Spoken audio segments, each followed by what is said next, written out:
টান্টু মেরে সান্টু টান্টু করো এই লোকরে দেখাও সত্যি তো সেই কোষের মতো গঙ্গাসাগরের বিষয় গাড়ি পাল্লা নিলাম গাড়ি চলো কাজটা করে দিয়ে যাও আরে একশো কিনতে গেছে যাও না চলে যাচ্ছে জানো চলে যাচ্ছে একশো কিনতে গেছে তুমি টাকা দেবো কিসে?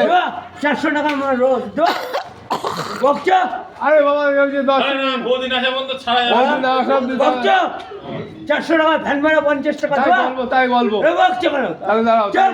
যাও বাবা। আরে পাগল বাড়া কি বলছো তুমি এই হ্যাঁ 400 টাকা লাগবে বলছে বাড়া পাগল কথা বলছে কষ্ট না সব এই চলে যাচ্ছে এই ওরা বলো হ্যাঁ চলে যাচ্ছে কেন কাজ না হ্যাঁ কি কাজ করবে আরে তুমি ওরা চমকাচ্ছ কেন হ্যাঁ তবে কি কাজ হচ্ছে কেন কিছু প্যান্টে বলেনি হচ্ছে তোমারও। এইসব ছেড়ে হচ্ছে কেন চুপ করো আচ্ছা